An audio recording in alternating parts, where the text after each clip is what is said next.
Olá, o Metrópolis recebe nesta quinta-feira o presidente do Partido Missão e pré-candidato à presidência da República, Renan Santos. Renan, obrigado por atender o nosso pedido. Eu queria começar falando sobre o seu concorrente Flávio Bolsonaro. Ele deu uma declaração, não uma declaração, né, mas assim, a gente apurou na coluna, a gente publicou também, que a campanha dele colocou uma condição para participar de debates, que seria você não estar presente, porque ele teme, enfim, o tom que você possa vir a adotar num enfrentamento com ele num debate eleitoral. O que você teria a dizer para o Flávio num cenário hipotético de debate? Olha, realmente o Flávio, ele... Assim, eu não estou surpreso, mas eu também... ele entregou uma fraqueza tão grande, que denota realmente que ele me vê como talvez um demônio, um cara que vai perseguir ele. Na verdade, eu não precisaria fazer muitas coisas para constranger o Flávio. Se eu, apenas um debate, tiver um espaço para eu falar uma proposta, sem citá-lo nominalmente, e ele tiver que falar do mesmo tema do outro lado, o contraste já vai machucar ele. Acho que existe um problema no Flávio, primeiro, de contraste. Ele não consegue construir nenhuma sentença bem feita e tampouco ele consegue apresentar uma ideia original que vai seduzir o eleitor. Então ele não gera imaginação, ele não gera perspectiva. Aí do outro lado, ao conflito, ao confronto. Eu vou confrontar ele. Eu acho que eu tenho que falar tanto do passado dele, eu falar do Adriano, que estava no gabinete dele com a sua esposa e mãe, e falar agora desse escândalo recente. Eu acho que isso é devastador, Flávio. E eu sei que os demais não falariam, nem o Zema, nem o Caiado, eles iam apenas fazer pequenas insinuações, como eles vêm fazendo na imprensa. E isso teria, vamos dizer, um dano tão grande que, assim, fazia sentido ele fazer isso mais na miúda, né? O problema é que ele entregou tudo e acho que agora está impossível não meter nos debates. Porque qualquer, vamos dizer, qualquer opção além dessa vai soar que sofreu interferência do Flávio. E pelo que eu sei das emissoras que eu já tive contato, nada disso mais faz sentido da parte dele, então eu estarei lá. E aí, bom, você pode trazer a questão do áudio dele com o Daniel Vorcado e pode tentar trazer o seu áudio também daquela viagem, tal, da Ucrânia. Como é que você responderia a ele nesse cenário?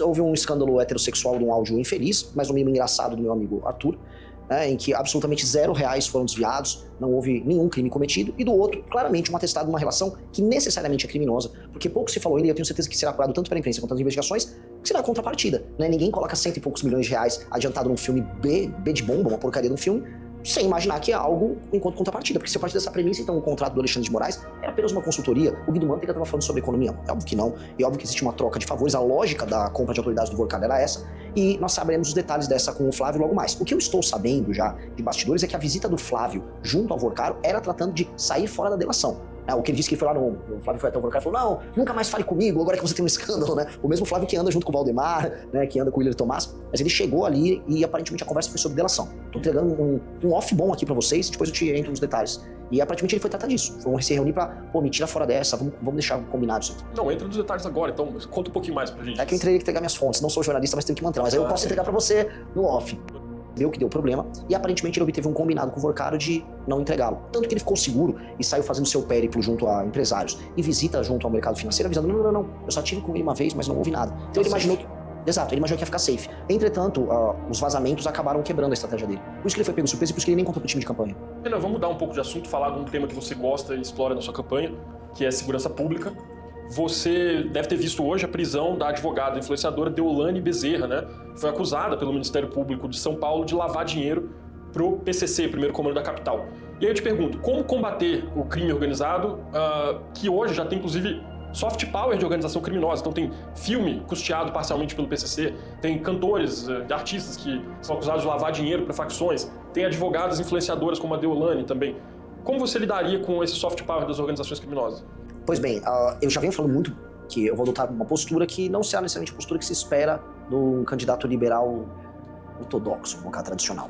Eu acho que no combate ao crime organizado, nós temos que passar por cima de determinadas liberdades. Dentre elas, a liberdade de expressão de artistas influenciadores que são porta-voz de organizações criminosas. As pessoas se esquecem quando a gente fala de organização criminosa, às vezes acham que é um tráfico, uma lavagem de dinheiro. Veja, no mesmo dia que o PCC está fazendo uma determinada operação financeira com a Deolane, como aconteceu, o PCC está participando de brigas em favelas em que morrem dezenas de pessoas todos os dias. É um país que vai morrer de 30 a 40 mil pessoas só esse ano. Todo dia precisa morrer dezenas de pessoas e boa parte delas são brigas entre facções. E não podemos aceitar que pessoas que participem ou do debate público ou que estejam nas redes sociais lacrando, produzindo seus vídeos, naturalizem isso. A Deolane nunca escondeu que ela era advogada do crime organizado. Essa é uma das características que o Rose do Rodo também tinha, que eu não tinha. Não é que era um trabalho dissimulado, era um trabalho escancarado. Falou, não, eu sou advogada de porta de cadeia assim, não, eu faço isso e vou tirar o meu cliente da cadeia, porque se ele só é culpado se for condenado, e olhe lá que eu vou recorrer. é uma cultura da normalização do crime, da naturalização do crime como uma prática menor, como se fosse não é nem uma falha de caráter, é como se fosse uma falha em ser pego. Ih, malandragem foi pega. E isso se naturalizou, e a gente percebe bem, nas camadas mais baixas da população brasileira. O que tem em comum tanto o Poço do Rodo quanto a Deolane? Eles falam com a classe C, D e E. A Deolane, quando ela... Acho que não sei se ela estava nessas casas, fazendas, um reality show do Carlinhos Maia, eu realmente não me lembro qual era. Ela foi, vamos dizer, ela foi alvo de um choro, de uma campanha gigantesca. E aí quando ela foi detida, mesma coisa, as pessoas ficaram na frente de delegacia chorando. O que isso mostra? As pessoas mais humildes não aprenderam a usar esse aparelho aqui, e as redes sociais tomaram a cabeça delas, e você consegue naturalizar o absurdo dos mais humildes. Isso tem um efeito muito grande, porque ao naturalizar o absurdo na cabeça de quem é a maior vítima do crime, que é as pessoas da classe C, D e E, eu tô falando de quem morre na mão do crime organizado. Quem mora em área. De quem, exato. Quando eu naturalizo pra eles, é literalmente a ideologia que faz com que eles aceitem aquilo como modo de vida. Então eu vou precisar libertar essas pessoas, mesmo sem as pessoas sequer entenderem que elas estão aprisionadas. Então, vou ser muito duro. Esses influenciadores todos, a partir do momento que a gente coloca o direito penal do inimigo em funcionamento, e a partir do momento que está demonstrado que essa influenciadora é ligada ao crime, ela não tem direito a ter uma opinião. Ela só tem que ser presa, o Orlando tem que ser preso. A gente tem que parar de, vamos dizer, criar formalidades. Tipo, não, ele é um artista. O cara não é um artista, é só um porta-voz. O que aconteceria com a Deolane no governo seu? A aplicação do direito penal do inimigo, ela faria que eu passando o projeto, ela fosse enquadrada, e aí ela não poderia, por exemplo, dispor, por mais que ela em si não tinha, por exemplo, traficado droga, ela não era a traficante em si, ela fazia parte da estrutura de lavagem de dinheiro, como essa operação pegou, só que ela seria enquadrada como membro dessa estrutura, e aí como partícipe de toda a atividade delituosa. Ela não ia, por exemplo, ter direito à progressão de pena. Uma pessoa que tem um enquadramento, ela não tem mais a presunção de inocência. Então, uma pessoa que é enquadrada de acordo com o direito penal do inimigo, e aí ao Ministério Público, a Polícia Federal, os órgãos de investigação, não, esse aqui é claramente um membro, foi pego pelo COAF das Relações Econômicas, ou ele estava com uma metralhadora escrito CV na camiseta na frente de uma favela. Pois bem, essa pessoa tem presunção de culpa. A operação policial, qualquer uma, ele foi encontrado na rua, ou uma câmera numa cidade pegou aquela pessoa circulando, ela é presa na hora, já é levada para o presídio sem audiência de custódia. Ela não pode pagar fiança para sair e ela vai ter penas muito duras. Portanto, o direito foi rápido com ela e as penas são duras. É isso que o direito penal faz com o faccionado. Então, nós precisamos atuar dessa maneira e isso vai incorrer do pequeno traficante ao grande traficante, do Oruan Deolane. Renan, se eleito presidente, você vai governar um país que tem um poder judiciário que aplica a Constituição de 88. E por mais que você fale em direito penal do inimigo, como que você compatibilizaria isso com essa estrutura que existe? Os juízes vão continuar julgando, os ministros vão continuar dando decisões. Como concretizar essa ideia sua? Primeira coisa que vai ser muito engraçado se o STF se opor ao direito penal do inimigo sendo aplicado por nós contra o crime organizado, quando o próprio STF aplicou o direito penal do inimigo contra o Bolsonaro e a turma do dia 8 de janeiro. Eles fizeram isso. Foi criado um inimigo, e o inimigo era basicamente o bolsonarismo, e aí a lei era rápida, o inquérito era veloz, e as punições muito duras. Foi basicamente o que o STF fez, foi a aplicação do direito penal do inimigo, porque o próprio STF sabe que funciona. Tanto funciona que eles utilizaram contra o inimigo deles. Eu vou avisar, STF, isso aqui foi uma operação exótica que não passou na prática pelo legislativo. Nós formalizamos isso no legislativo, agora nós vamos executar. Você vai se opor? Então, se eu fizer uma operação, por exemplo, em Santa Quitéria, no Ceará, ou eu fizer uma operação na Rocinha, se eu vier uma decisão do STF falando não pode cumprir, eu tendo passado no legislativo, tendo cumprido todo o processo legislativo, eu não vou respeitar a decisão que vier do STF. Eu não vou cumpri-la, porque é uma decisão iminentemente ilegal.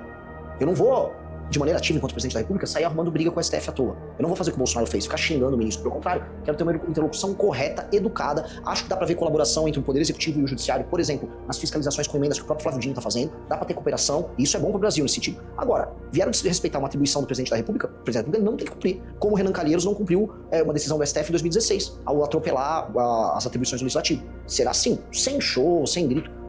Não vou cumprir. Vou continuar minha operação aqui. Tô dentro do cumprimento da Constituição. Então, esse elemento exótico do STF não vai ter vez conosco. Eu também não tô devendo nada pra ninguém, tô bem tranquilo com relação a isso.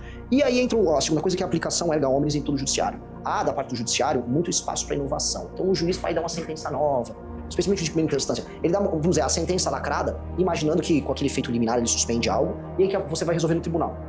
A gente vai ter que mexer no CNJ e acabou a sentença lacrada. O Brasil tinha que chegar até a súmula vinculante, bem vinculante, como acontece em países como os Estados Unidos, para você não ter invencionismo. E a gente vê muito invencionismo na primeira instância. Bom, tem um lema da sua campanha, não sei se é um lema, se é um slogan, que é o tal do prendeu, matou.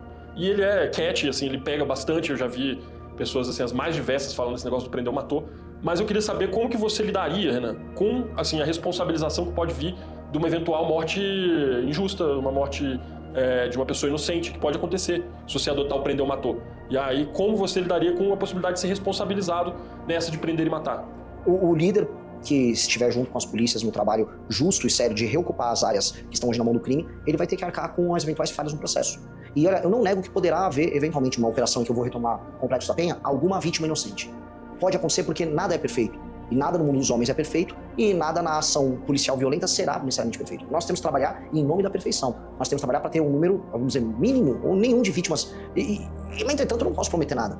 E eu tenho que trabalhar Para proteger a instituição policial que tiver, não de má fé, cumprindo o seu trabalho, entender que nós temos que fazer o trabalho de previsibilidade na hora da ação para evitar de qualquer maneira uma vítima inocente, mas dito isso, é um cenário de guerra. Dito isso, a inação, o medo de agir, faz com que pessoas morram na casa das dezenas todos os dias. Então a minha fraqueza está permitindo os outros morrerem diariamente na casa das dezenas. Tem dias que é na casa das centenas. E a única coisa que me resta é correr o risco e evitar essas mortes, eliminando quem tem que ser eliminado, que são os membros do crime organizado. Agora, prendeu, matou, né? Pra quem tá curioso, prendeu, matou. Se você faz uma operação na favela e as pessoas se entregam, elas estão presas. Se ele manteve a arma e quis trocar tiro, não há outro caminho. Não é prendeu e matou. Prendeu ou matou. Ou matou. Porque acaba rolando um elemento poético aí, que abre espaço para a interpretação das pessoas. Eu dei uma caetaneada aqui, mas é isso. Renan, quando a gente olha as pesquisas eleitorais, as últimas, e principalmente a pesquisa da Atlas, a gente nota que tem um predomínio do seu eleitorado de homens jovens, né? Então, nesse público de 16 a 24 anos, você tem 36% das intenções, e entre os homens você tem 11%, e entre as mulheres você tem 3%. E aí eu queria te perguntar, você tem alguma ideia do porquê que isso acontece? Tem. Se eu olhasse o surgimento do Mandame em Nova York, eu veria a mesma história ao contrário. Havia uma prevalência um pouco maior de homens, especialmente entre homens gays, junto ao eleitor do Mandame, e mulheres jovens. Porque tendências inovadoras de esquerda costumam pegar a mulher jovem com mais intensidade. Posso pegar o começo da campanha do Boulos ou da própria Manuela, você tem uma presença da mulher jovem. O movimento estudantil, a esquerda tem uma presença feminina muito grande. Nós somos o oposto à direita. E aí você tem uma presença muito grande de homens jovens. Existe uma pesquisa, eu não sei se é da Financial Times ou da Economist, acho que é da Financial Times, que mostra, vamos dizer, a separação na geração Z entre a opinião feminina bem mais à esquerda e a masculina bem mais à direita. Então, isso é um dado que acompanha, vamos dizer, outros processos ao redor do mundo. Aconteceu com o Trump, aconteceu com o Milley, aconteceu com o próprio Bolsonaro e está acontecendo conosco. E como resolver isso? Eu não sei se eu vou resolver isso com a mulher jovem. Ainda que o cenário brasileiro, Charles, é legal a gente checar isso, porque como o Lula é um candidato muito envelhecido e não há uma alternativa à esquerda entre os presidenciáveis, haverá uma curiosidade da mulher jovem a respeito da nossa candidatura. Na gringa, nos Estados Unidos, não era tão óbvio assim. Isso aconteceu um pouco com o Milley. Por dada a crise econômica, vamos dizer, o cansaço lá com o Fernandes, houve até a mulher jovem progressista, não a ultra progressista. Ok, mas vamos com esse louco aí. Então, há uma possibilidade ali que a gente não pode desprezar. Mas a mulher dos 25 aos 50 anos, esta é muito passível de ser buscada e é com ela que eu comecei a crescer. Tinha pesquisas anteriores que eu estava pensando com 0,5 entre mulheres. A diferença era bem maior. Agora eu fui para 3,3. Tá longe de ser o ideal, mas eu acho que a gente vai se aproximar bem. Eu acho que tudo meus números são assimétricos. E certas assimetrias, elas tendem a regredir à média. E a minha, eu até brinco... Como assim? Existe a regressão à média, é um conceito estatístico que às vezes você tem, por exemplo, um jogador que faz muitos gols numa temporada, e não é porque ele é um grande craque, porque ele fez gols num período da temporada e ele vai regredir a uma média geral. Existe uma média geral, uma ou outra coisa muito excepcional que são os outliers, eles fogem da média. Mas os números tendem a regredir a média. A novidade não é o meu número alto dos homens. Quer dizer, a novidade é a coisa que é anômala entre as mulheres. E boa parte das mulheres despolitizadas vão ser convencidas pelo homem politizado. Portanto, tende a ter uma regressão à média, no sentido de que, em geral, você pode até ter nos candidatos de direita um pouco mais de voto masculino. Então, não é que eu vou perder o voto masculino para aproximar do feminino. Elas vão subir até o voto masculino em alguma medida. Então, eu confio muito nessa regressão, porque minha campanha não é uma campanha anti-mulher, uma campanha... Eu não sou um candidato bizarro.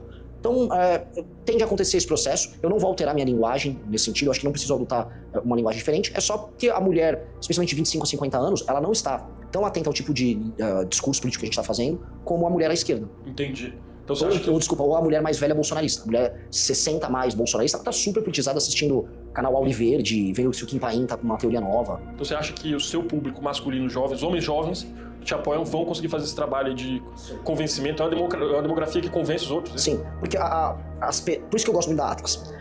Uma pesquisa de campo, de rua, que vai numa rodoviária pegar a opinião de uma pessoa, ele até pega uma fotografia de um país despolitizado. Então ele vai perguntar para um sujeito, você vai votar em quem? Sei lá, viu o nome Bolsonaro, Flávio Bolsonaro. Quem está despolitizado? Quantas pessoas essa pessoa vai convencer ao redor dela? Muito pouco. Essa pessoa tem um baixo grau de engajamento. A Atlas, por ser online, ela vai pegar pessoas que estão mais engajadas. Então, elas refletem a Atlas antecipa uma tendência de convencimento. E aí foi isso que fez ela acertar as pesquisas na gringa. Porque ela vai pegando essas tendências porque os mais engajados convencem os menos engajados. Como o homem jovem nosso é altamente engajado, ele já está no processo de convencimento. E onde a gente viu isso? Na própria última pesquisa Atlas, eu estou com 36% do 16 a 24, mas com 12% do 25 a 35. Já é um número bem alto. E não estava assim. É ele que começou a espraiar de maneira geracional. Existe uma análise até do Andrei Roman, que é o presidente da Atlas, em que ele vai nessa linha. Que, olha, esse tipo de candidato ele gera um espraiamento. Você vai convencendo os mais velhos. Igual a adoção de certos memes, de certos produtos de tecnologia. É um processo. Seriam early adopters, então? Exatamente. É o early adopter da nova tendência política. O homem jovem, ele acaba se comportando assim. Bom, vamos voltar a falar de mulheres, né? Você tem dito nas suas entrevistas que você é um político já sem mandato, que trabalha organizando politicamente o seu movimento. E aí, recentemente no MBL, a gente viu a saída de mulheres jovens que eram inclusive pré-candidatas. Então a Glenda Varoto, né, vulgo Espectro Cinza, a Clara Milinski. O que aconteceu no caso dessas duas, pontualmente? O que aconteceu? Você pode contar pra gente?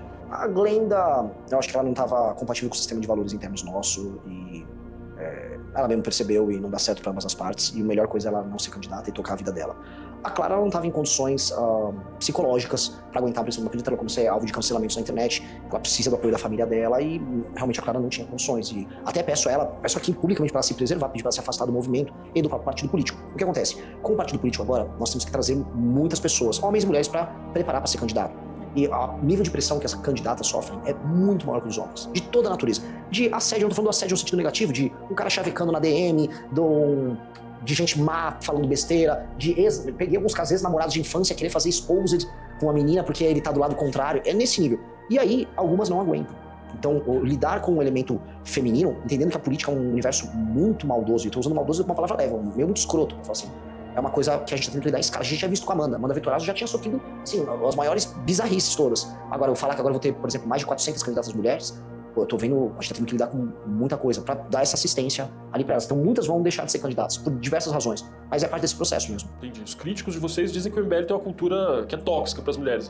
O que você responderia pra eles? Eu acho que o MBL tem uma cultura que é tóxica no sentido de... A gente é muito competitivo internamente. A gente tem que crescer e a gente tem que se proteger muito. Mas não é especificamente com as mulheres. Como eu te disse, a política é muito difícil para as mulheres. E as mulheres nossos times são muito protegidas. Então, se existe uma toxicidade nossa, é o nosso sistema de autodefesa atuando e se autoprotegendo. Agora, para a menina nova que chega, para se adaptar nesse contexto, para não incorrer, vamos colocar aqui, no erro de ficar ouvindo uma crítica, ouvindo a maldade, ou tem muito moleque, e o moleque vira fã e o moleque começa a dar em cima, a gente tem que estar próximo. Porque é diferente. É diferente. E o nível de pressão que as meninas passam é absolutamente desproporcional. A qualidade dos ataques que elas sofrem é muito diferente. Hoje, por exemplo, tem duas moças nossas que estavam sofrendo montagens de IA delas peladas na cidade delas. É bem nesse nível. E, sabe, por às vezes uma moça tímida que se expôs já pra ser candidata, tipo, eu não quero isso pra mim, fica envergonhada. Sabe, uma montagem, ela fica envergonhada pela existência da montagem. Então, é difícil. O que a gente tem, entretanto, é uma estrutura de autodefesa muito boa. Funcionou com a Amanda e vai funcionar com as mais. A gente evitou agora, nessa última semana, que derrubassem a Luana, que era a nossa vereadora em Chapada Gaúcha, em Minas Gerais. E foi um caso basicamente assim. Ela tinha feito um projeto... Ela é vereadora já eleita. Já eleita. Ela era uma vereadora eleita. Ela tinha protocolado um projeto que proibia homens que tinham sido condenados por assédio ou violência contra a mulher de obter cargos públicos. Aí um cara que tinha sido condenado por isso na Câmara organizou uma campanha de cassação dela e de uma outra vereadora. E o presidente da Câmara aceitou. Falou, não, vamos botar pra andar. E aí a gente teve que fazer uma campanha nacional pra evitar, porque se ela não fosse parte do MBL, ela teria sido derrubada. Então eu volto a colocar, é difícil, é muito difícil. Mulher que entra na política realmente tem que ter uma preparação mental diferente dos homens, porque é sempre, o nível das coisas que elas passam é mais difícil. Mudando um pouco de assunto, né? Vamos imaginar assim, dia 26 de outubro, William Bonner acabou de proclamar o resultado do segundo turno, você foi eleito presidente. O que você faria nas primeiras horas, assim, depois das festas, das libações? Quais seriam as primeiras medidas de um eventual governo seu? Eu chamaria o Kim Kataguiri. Eu via as bancadas que foram formadas, ia conversar com as bancadas que já estavam eleitas e eu ia começar a preparar a aprovação da PEC da transição. Primeiro momento, porque eu preciso começar o meu governo com a questão fiscal endereçada. Eu preciso começar a passar isso na transição. Eu ia fazer tudo o que fosse possível e necessário para que a atual legislatura aprovasse a PEC da transição, que para mim inclui a PEC fiscal nossa, que já está inclusive protocolada pelo Kim, e, no mínimo, os fundamentos no Congresso Nacional para andar com a nossa ação contra o crime organizado. Por quê? Porque eu preciso começar a rodar o Brasil retomando territórios enquanto presidente da República, junto com as forças policiais e com os governadores, e paralelamente eu preciso criar um clima favorável para a entrada de recursos de dólares no Brasil, entendendo que a curva dívida-PIB, né, a relação dívida-PIB vai estar estancada no longo prazo, portanto a PEC. Mas você não vai pegar ela estancada no começo, né? Não, mas as pessoas estão trabalhando com expectativas futuras. Então o mercado vai ver, bom, se eles passaram uma PEC que em 10 anos economiza 3,3 trilhões, então os títulos brasileiros eles vão ser pagos nos próximos anos, portanto a curva dos juros ela vai poder cair. Então a expectativa vai gerar uma queda nos juros, e isso tem que ser equilibrado com uma luta para não virar inflação rápido, né? Porque haveria um aumento do consumo. Mas de qualquer forma, em ambos os casos, já seria um clima positivo sobre a economia brasileira. Eu preciso ter essa calmaria para poder andar com o que precisa. Então eu não perderia um minuto. Até porque eu não costumo muito comemorar as coisas. Quando a gente montou o partido, eu fiz um vídeo lá e, ok, tem que trabalhar. Eu sou meio hipercentrado. Na verdade, André, se assim ganhou, eu acho que eu não comemoraria, eu ficaria apenas assim, resoluto, assim, o plano é muito bom, mas eu ficaria tenso, igual eu tô. Eu tô assim, nossa, eu tô subindo nas pesquisas, eu acho que eu posso ganhar. Ok, deixa eu ver direito, o plano é bom. Eu tava no avião relendo o plano. Tipo assim, é bom o plano, né? Acho que é bom, acho que vamos ganhar então. Mas eu tenho assim, uma responsa gigante. O lance não vai ter descanso. Nem pode ter, eu sou jovem, 42 anos. Eu tenho que gastar essa energia nisso. Quando você fala 3,3 trilhões, isso é uma porcentagem assim, considerável do PIB brasileiro, nem do orçamento da União, do PIB, em 10 anos. O que envolveria fazer esse ajuste fiscal que você está falando? Começa por uma nova reforma da Previdência, passa por fazer um tema que é polêmico, mas os outros vão precisar falar, que é a desindexação dos reajustes de BPC e aposentadoria, não mais sendo feito pelo aumento do salário mínimo, mas sim pela inflação. E aí, quando o presidente quiser dar um aumento real, ele vai lá e dá um aumento real. Vou dar um aumento real aqui para aposentadoria. O presidente dá um aumento real. Agora, não dá para ser isso de maneira automática, como é, porque na prática, como o aumento do salário mínimo é atrelado no fim do dia, não só a produtividade do trabalhador, mas PIB, etc., você acaba gerando uma bomba relógio orçamentária que já faz com que a Previdência esteja fora de controle. BPC também. Outro tema, a desvinculação dos gastos na área de saúde e educação. Você tem hoje municípios no sul do Brasil que a natalidade está bem pequena. Você tem que gastar mais com saúde do que com educação. Só que você não pode mexer nisso, os municípios estão quebrados. Foi um pedido, inclusive, da Marcha dos Prefeitos. Tenho que mexer em renúncias fiscais de toda sorte, todas elas. Vou precisar mexer em privilégio no alto funcionalismo. E isto, de acordo com a análise da Câmara, se eu passo completamente essa PEC, eu estou falando aí de 3,3 em 10 anos. Estou falando de praticamente 1/4 do PIB sendo economizado no processo de 10 anos. Em 6 anos já é 1,1 tri, porque ele é acumulativo no longo prazo. Então, essa seria uma reforma que resolveria o fiscal no Brasil, não digo para sempre, né? Para sempre é uma coisa muito longa, mas para os próximos 20, 30 anos. O Brasil passa a ser um país sério do ponto de vista fiscal. E como a gente tem agora pro precipício, nada melhor do que um precipício para assustar e fazer você pular. Então, seriam essas medidas. Entendi. Teria algum órgão público que você extinguiria? É uma discussão boa. Eu ando falando muito em extinguir o INCRA. Só que a gente tá com uma proposta até melhor, que é o seguinte: eu não tenho nada contra a reforma agrária. Até porque a pequena propriedade, quando trabalha com cooperativa, é super competitiva. Agora, se você vai pegar os graus de produtividade e a renda per capita, vamos colocar aqui, dos assentados, é baixíssimo. Você está só favorizando o campo. Então, antes de fazer qualquer reforma agrária, é uma proposta bem clara nossa, nós precisamos fazer uma auditoria e obrigar os assentados a atingir níveis razoáveis de produtividade. Porque não adianta dar uma terra para alguém que não vai plantar. Eles reclamam do latifúndio produtivo e eles viram um mini fundinho produtivo. Que tipo, vira um barraco e ele vai vender para alguém. Não vale a pena. Nós não podemos adotar esse modelo. Até porque a agro é um setor hiperprodutivo brasileiro. Se tem uma área que a gente tem métodos de trabalho, de cultura de trabalho, é esse setor. A gente só está pegando, então, uma área que poderia estar sendo destinada para alguém produtivo e dando para alguém improdutivo. Isso não tem nenhum sentido. Mas INCRA é um exemplo, um órgão que não está sendo benéfico para o Brasil de nenhuma maneira. Antigamente, Renan, nas suas lives e tal, você falava mais sobre uma nova constituinte. Você tem um tempo que eu notei que você parou de falar, né, um pouco sobre isso. Você desistiu de fazer um constituinte? Você acha que é válido ainda essa ideia? O que você pensa sobre isso? Jornalista atento é sempre um perigo, porque eu realmente diminuí mesmo a fala disso, porque não dá para fazer isso no primeiro mandato. Realmente, assim, se eu quiser fazer o que eu estou propondo aqui, eu não vou conseguir fazer uma constituinte junto.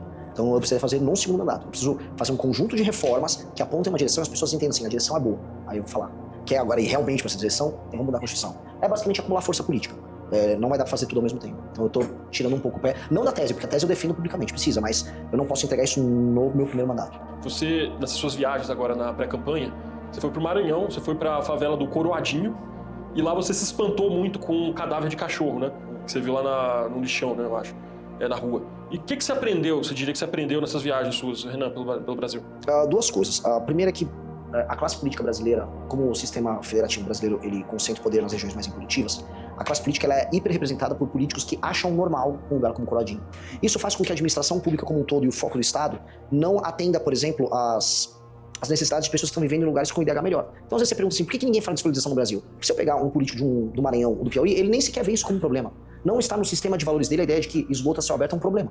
Ele fala, mas pera, sempre tem esgoto a céu aberto. Na cabeça de um político do Amapá, como é o Alcolumbre, que é presidente do Senado, a ideia de que você tem crime organizado e isso é um problema, ele fala, mas sempre tem crime organizado. E isso é muito problemático. Quando você roda nas regiões administradas pelo que há de pior na política brasileira, você percebe que do eleitor, da pessoa comum ao político, há uma aceitação total e completa do absurdo. E numa federação em que quem manda, infelizmente, é o mais improdutivo, isso se torna a regra para todos. E aí isso tem um efeito em que o Brasil não se torna mais São Paulo, não se torna mais Paraná, ele se torna mais Maranhão. E isso definitivamente não é bom nem para Maranhão nem para São Paulo. Então, aquilo me deu a urgência. Cara, o inimigo é o Centrão. O inimigo é o Centrão, o sistema de incentivos, e fez a gente ter essa equação que eu chamo de lei de responsabilidade gerencial, que é mudar a forma como a política é feita no Brasil, que me fez hoje ir nessa marcha dos prefeitos e ter talvez uma das coisas mais difíceis, que é eu explicar isso para os prefeitos. E como é que eles reagiram? Muito melhor do que eu imaginava. Eu falei em extinção de municípios, eu falei em punir prefeitos que não atingem indicadores de desempenho, mas eu apresentei o outro lado, em como eu vou beneficiar os que forem bons prefeitos. E houve uma receptividade muito boa, porque eu falei, vocês serão protagonistas pro bem e pro mal. Até dei o exemplo do Peter Parker, né, com grandes poderes vem grandes responsabilidades. Então não é só que eu vou dar o poder pra vocês, eu vou também lascar vocês se não trabalharem. E foi muito bom, foi surpreendentemente bom, eu estou surpreso até agora. Mas eu acho que é isso, se eu não alterar essa dinâmica, não há como resolver a equação do Brasil, mas é um problema que se você não trata nesses termos, ele não resolve. Você acha que o Pacto Federativo Brasileiro tem solução? Tem, solução tem. A dificuldade Onde passaria essa solução? A solução passa em concentrar o poder no poder executivo e as pessoas nos lugares mal administrados perceberem que elas têm um problema, como eu te falei, que é um problema de imaginação e perspectiva. Por exemplo, a pessoa que mora na favela do Coradinho entender que não é legal ter um lixão a céu aberto no meio da rua e não é bacana o cachorro dela, o cachorro que morava com ela, ser jogado no meio-fio. Que isso só é desumano, isso é animalesco. E ela entender que alguém, um outro agente político é capaz de arrumar aquilo e ela viver num lugar melhor. Quando ela faz essa conexão, você começa uma revolução política. Tanto que uma coisa que começou a acontecer, que foi muito bom, foi eu ir nesses lugares, eu apontar o problema e no dia seguinte o prefeito correr pra arrumar. Aí você começa a ter um feedback, né? Você começa a ter uma resposta rápida, porque você inseriu naquela população um sistema de valores novos que ela não está acostumada. E o jogo é esse, então o Poder Executivo Nacional, ele tem que interferir nessa realidade local e mudar a cabeça de todo mundo. E punir o político que não entrega um novo padrão. O cara entendeu? O seu padrão de cidade é, sei lá, São Miguel do Oeste, como eu vi em Santa Catarina. Isso aqui é uma cidade. Tá? São Luís do Maranhão não é. São Maranhão é um ajuntamento onde as pessoas são tratadas como bicho. Vocês vão ter que ser administrados para ficar parecido com isso aqui. Isso aqui, ó como é melhor. É melhor mesmo. Só que você vai ter que concentrar o Poder Executivo no início. Feito isso, aí você arruma também a federação. É uma questão de correlação de forças. Você acha que seria preciso, por exemplo, mudar a representação do Congresso dos Estados? Essa é a questão do Tostines, né? O Tostines vem mais porque é mais fresquinho ou mais fresquinho porque vende mais? Se eu mexer já o modelo de representação top-down, isso interferiria nos municípios, com certeza. Só que eu acho que eu não consigo. Eu vou ter que mexer de baixo para cima.